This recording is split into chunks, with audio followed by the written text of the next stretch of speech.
AIDS, religion, sexuality, even Lyme disease. All of these have been some of the subjects of work coming out of Open Eye Pictures. Tonight our conversation with Andy Abrahams-Wilson of Open Eye. Welcome. Hi, it's great to be here. So it's quite a body of work, but it all has one thing in common. I saw something that said it was about where intimacy and politics meet. That was about one film in specific. How would you talk about what is the unique eye that is Open Eye Pictures? Yeah, that's nice. It was nice to hear you say there's one thing that was tying them all together, because I get that question all the time, and I'm not sure quite what it is. I say that it's scorpionic, because I'm a Scorpio, which they seem to all have to do with love, death, and sexuality. And you know, since I'm a Scorpio too, I'll just let that pass, but that's all right. I think you understand. I do, though. I do. Yeah. What was your question? What is the thread that ties all these films together? I think that that's a good thread, what we just brought up. And really, I'm interested in the human condition. I'm interested in places of conflict, where worlds collide, where assumptions collide, and we're forced to look from a different perspective. Right. You know, it's difficult to ask any artist, much less a filmmaker, what their favorite work is. But I want to ask what was your favorite, but what was the work that changed you the most? And then the second part of that question is, what was the work that was closest to you personally as Andy? The work that I've done? Okay. You know, it has always been difficult for me to answer those questions about my favorite. Even when people say, who's your favorite color or your best friend, I'd have trouble. But one film that to me is really dear to my heart is The Conformist by Bernardo Bertolucci. And I just see that as a beautiful work of art and a statement at the same time. It's a historical statement. It's a statement about sexuality, again, and it's just beautifully and poetically done. Right. I guess what I mean is from Open Eye, the work that you have made, what is it? What is one work that changed you the most? Yes, I think every project has changed me, and in different ways. I'll start with one of my first films, which was Bubbly and Me, and that was a film that I did right after graduate school at USC, and it was about my relationship with my Jewish grandmother in Florida. And I was in an anthropology program. It's visual anthropology, so it was sort of a hybrid program of anthropology and cinema at USC. And anthropology looks at other people's worlds. You know, it's an observer of other realities. And what changed me was understanding that I could actually look at my own world, my own people, my own community. And here was something right before me, which I may have taken for granted, which was my grandmother and my relationship with her. And the understanding that not only can I comment more on that world, and do I know it more than anybody else, but that there's something in it that's valuable, not just to me, but to other people, and other people can relate. So I think that was really important for me, and to see how it was validated. It got on HBO. It was in all the LGBT film festivals.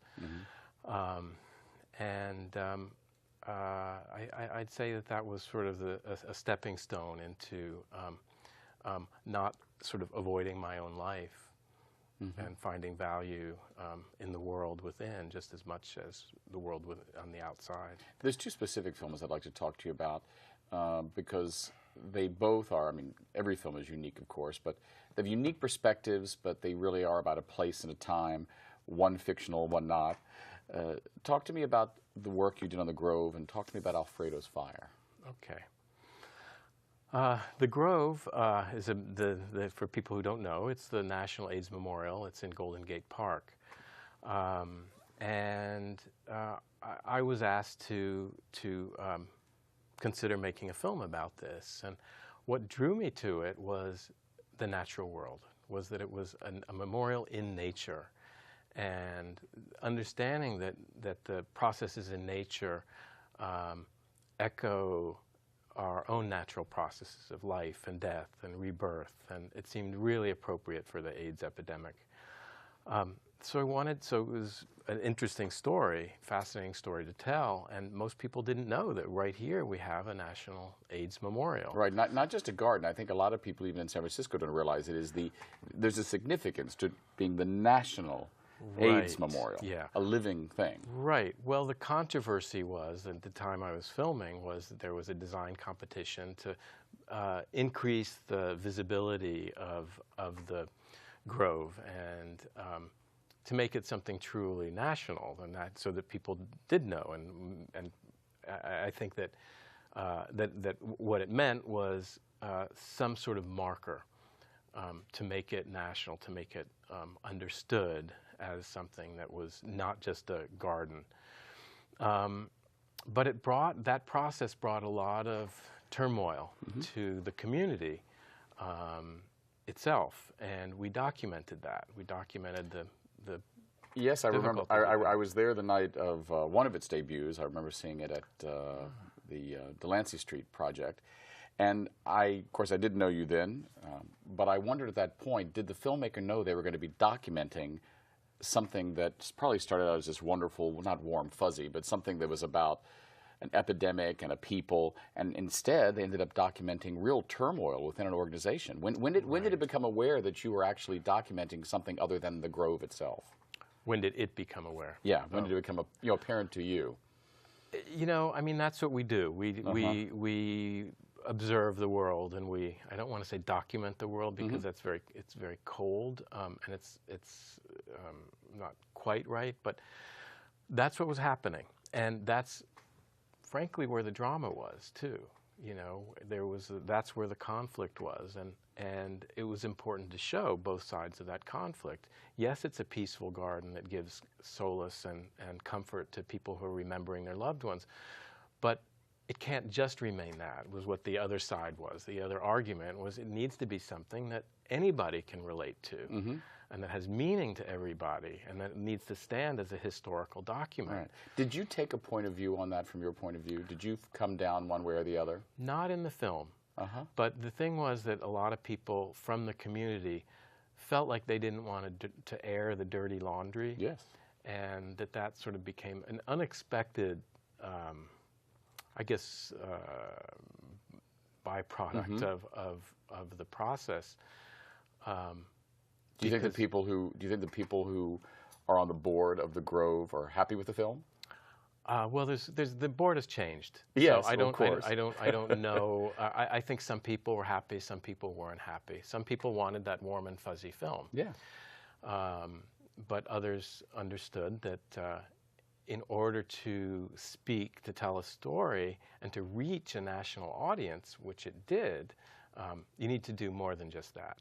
Right. The film was on PBS, and it reached a very large audience, which it wouldn't have done otherwise, because it tapped into a question that's not just important for the Grove, but important for any monument, any kind of public. Well, it is the oldest adage in any sort of writing or any sort of art: conflict and sex both sell. And yes, your work has all of that. Yeah. You know, talk to me about Alfredo's Fire. Yeah. Well, it also has conflict. Yes. It's a sad story. It's the story of an Italian writer, Sicilian writer, who set himself on fire at the Vatican as a protest against the Church's stand on homosexuality. This happened 1999, I believe, 1998, 99. And his story was just basically forgotten. And yet it was a pivotal moment. Some people in Italy feel like it was the Italian Stonewall. It's what really galvanized action against the Pope. It never happened before. So I wanted to tell this small story, you know, about somebody that nobody would have known otherwise. He was also a writer, so that was part of the story, is his writings. So it's a sad story, but it's also emblematic of gay people all over the world who are being oppressed and oppressing themselves because of religion. Right. We've only got a couple minutes left, but because of the timing of this taping, we're taping a number of shows today. It's the week after perhaps the most significant election in the United States in 40 or 50 years. Two questions for you related to that. One, how do you feel following this election? And two, how do you believe it will impact your work? The Trump administration I'm talking about. Yes. Well, I actually cried on election night, and that was very surprising to me. I mean, I've never cried after an election before. You know, we win some, we lose some. But this was different. You know, it was a sort of a question of trust. Like, I can't trust the world I live in. I can't trust the country I live in. All the things that I thought were true no longer are. So it was really devastating, personally. And as far as my work, I think it reinforces the need to tell the stories of the voiceless, people who don't have a voice, right. Stories that are not known, and to open eyes, to create change. Would you ever like to interview Donald Trump? I would. I don't know if that's in the cards, but you know, he's sort of impervious to truth telling, and when I mean that, I don't just mean facts versus fiction. I mean reaching into his own heart and finding something authentic, because that's what I want to do. That's what I do in my work, and that's what I want to do when I'm interviewing or being interviewed. Is be authentic. Right. Is it more difficult for you to be interviewed than interview? I mean, obviously, I would think probably. Yes, it is more. It's much easier being behind the camera, asking the questions. Right. Absolutely. You know, but it's important. I think it's you know, this process, this reciprocal relationship is one that you know, when it truly is authentic, it goes both ways. Right. That it's a mutuality. Right. You know, I as the person being interviewed feel witnessed, have an opportunity to feel witnessed, feel exposed, and that's a gift that you give me, and just as much as I give you the gift of sharing my world with you. Great. That's the way I see it. Well, thank you for being on the show, and thank you for your work with Open Eye Pictures. We've been speaking with Andy Abrahams Wilson about his work at Open Eye. Next, we're going to learn about, well, one of San Francisco's most treasured landmarks, the 49-mile drive. But this time, we're going to walk it. We're not going to be driving it. We'll be right back.